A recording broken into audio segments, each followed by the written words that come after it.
Bonjour à toutes, bienvenue dans cette petite capsule aujourd'hui sur un sujet vraiment important qui est le manque de lait ou l'insuffisance de lait perçue.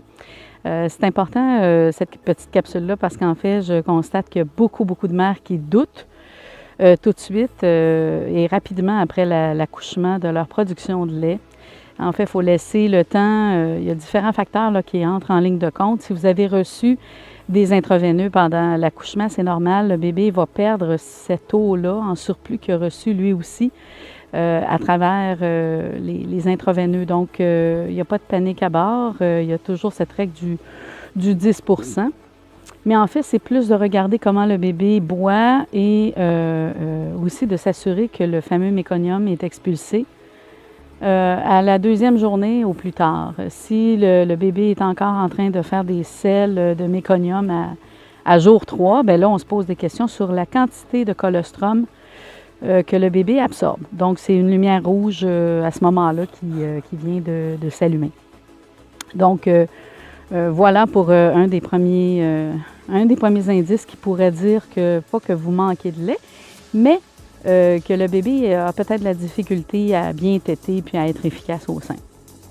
Ensuite, il y a tous les comportements du nouveau-né qui peuvent être déstabilisants. Le bébé qui pleure beaucoup, qui a besoin de contact. Tout ça, c'est des choses normales. Donc, c'est d'assurer, j'appelle ça, moi, le comité d'accueil. Beaucoup de proximité, beaucoup de contact, de portage, de peau à peau. Oui, beaucoup de tétés. Mais par contre, il y a des mères qui se retrouvent en face du fait que le bébé voudrait téter en permanence. Le bébé ne boit pas en permanence, mais par contre, il peut avoir un grand besoin de succion. C'est évident qu'on déconseille de donner la sucette avant 1 mois de vie. Vous pouvez par contre donner la jointure de votre index à téter au bébé. Et à ce moment-là, ça va le combler là, côté succion. Et aussi, il y a des conditions qui peuvent faire en sorte, des situations de santé qui peuvent faire en sorte que la montée de lait est retardée. Entre autres, le diabète, pas seulement de grossesse, mais évidemment le diabète de type 1, insulinodépendant, peut faire en sorte que la montée de lait, elle se fait tarder, elle se retarde un peu à jour 5. Un accouchement par césarienne, une importante perte de sang aussi pendant l'accouchement. Va avoir un impact là, au niveau glandulaire. Puis là, c'est possible que la montée de lait soit retardée pendant 1 mois. Donc, mais par hémorragie, là, c'est une perte de sang d'au moins 1 litre, des fois avec transfusion, évidemment. Donc, là, c'est quand même à tenir en compte, même une hémorragie qui serait moins importante. Il pourrait y avoir un décalage dans la montée de lait. Il y a beaucoup de comportements qui peuvent déstabiliser et mener à penser qu'on manque de lait. Donc là, faire attention aux fameux compléments que parfois on peut donner un peu trop rapidement. Il faut toujours penser à laisser la chance à la montée de lait de se produire. Donc, jour 3, jour 4 pour un premier bébé, puis souvent beaucoup plus rapidement pour un deuxième et un subséquent. Mais par contre, laisser la chance puis mettre tout en place pour faire en sorte que le bébé boive bien le colostrum. Le colostrum, ce sont de petites quantités. On parle de 1 cuillère à thé par tété seulement.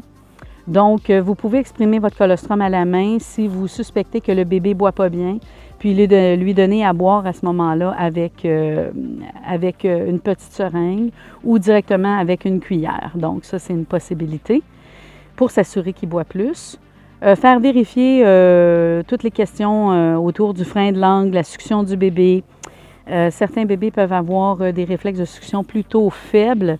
Donc, c'est de faire vérifier ça par une professionnelle de l'allaitement, une consultante en lactation et BCLC. Vérifier tout ça là, au niveau de la langue, la qualité de la succion. Si le bébé il a eu des petites problématiques à l'accouchement, je pense à des difficultés respiratoires, un accouchement très long, il peut arriver assez exténuer le bébé. Donc là, il y a une possibilité que sa succion soit altérée à cause de ça. Ce qui fait que vous avez du lait, mais peut-être que lui n'a pas l'habilité complètement de téter tout ce que vous produisez. Donc, des petits facteurs à tenir en compte et évidemment de ne pas laisser déraper le truc et de prendre contact avec une consultante en lactation et BCLC pour remédier à la situation. Si jamais il y a une problématique vraiment au niveau de votre production, on est là pour vous aider à faire augmenter. Si c'est le bébé, bien, on a toutes sortes de petites astuces dans nos poches qu'on peut sortir pour aider le bébé à mieux prendre le sein. Évidemment, consulter un ostéopathe diplômé pour avoir un traitement ostéopathique ou un chiropracteur spécialisé là, à ce niveau-là, au niveau de l'allaitement, c'est toujours très aidant. Donc, sur le marché, vous allez trouver des bons tire-laits et des moins bons tire-laits. Donc là, je vais nommer juste 2 marques. Les autres, je ne les connais pas, mais il faut faire attention. Donc, entre autres, il y a les tire-laits de la compagnie Medela et de la compagnie Avent, ainsi que le Spectra, qui sont disponibles dans plusieurs endroits là, dans le monde. À ce moment-là, quand on doit stimuler pour augmenter la production de lait, il vaut mieux se retourner vers une compagnie professionnelle à ce niveau-là. Il y a peut-être d'autres compagnies, mais parfois, certaines compagnies ne sont vraiment pas recommandables et même contribuent à la baisse de la lactation. Donc, faites attention. Vous allez trouver aussi de l'homéopathie disponible pour faire augmenter l'allaitement. Vous allez trouver toutes sortes de tisanes, de plantes, entre autres l'anis, le fenouil, le fenugrec, le chardon béni sont des plantes fréquemment utilisées pour faire augmenter la production de lait. Donc, ce n'est pas à négliger de prendre certains suppléments de ce type-là pour faire augmenter la production de lait. Vous pouvez aussi ajouter des flocons d'avoine dans votre alimentation. C'est excellent. Ça fait partie du protocole du Dr Jack Newman pour faire augmenter la production de lait. Et vous allez trouver en supermarché, dans l'allée des succédanés de café et tout, vous allez trouver Ovomaltine ou au Québec Ovaltine. Et on peut faire des smoothies et des milkshakes avec ça. C'est à base d'orge. Donc ça, c'est intéressant aussi si vous ajoutez ça dans votre alimentation tous les jours, comme bon truc pour faire augmenter la production de lait.